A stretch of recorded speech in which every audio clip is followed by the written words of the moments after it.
દાહોદ મનરેગા કૌભાંડમાં મંત્રી બચુભાઈ ખાબડની મુશ્કેલીઓ વધતી જોવા મળી રહી છે। જામીન ઉપર છૂટ્યા બાદ કિરણ ખાબડની ધરપકડ બાદ ફરી નવી ફરિયાદના આધારે બીજા પુત્ર બળવંત ખાબડની પણ ધરપકડ કરાઈ।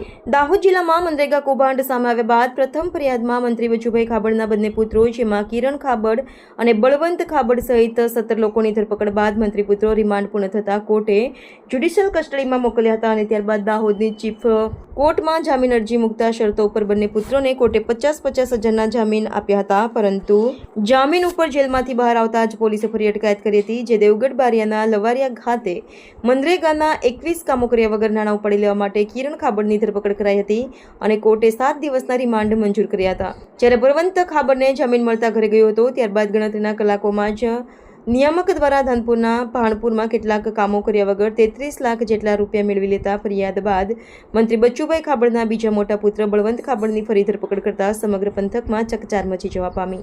દાહોદ જિલ્લામાં મનરેગા કૌભાંડની શરૂઆતથી એક બાદ એક મંત્રી બચુભાઈ ખાબડની મુશ્કેલીઓ વધતી જ જોવા મળી રહી છે। ત્યારે કિરણ હાલ રિમાન્ડ ઉપર છે, ત્યારે બળવંત ખાબડને પણ કોર્ટમાં રજૂ કરી રિમાન્ડની માંગણી કરી પોલીસ તપાસ આગળ વધી રહી છે। ત્યારે રિમાન્ડ દરમિયાન વધુ ખુલાસા થઈ શકે છે।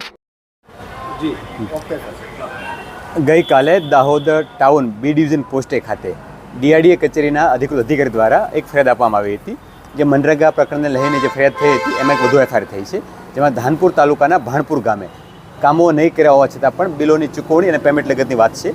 જે ફરિયાદ અન્વયે તપાસ કરતાં મળેલા પ્રાથમિક પુરાવા આધારે બળવંત ખાબડ નામના વ્યક્તિની ધરપકડ કરી છે અને એ બાબત તપાસ હાલમાં ચાલુમાં છે।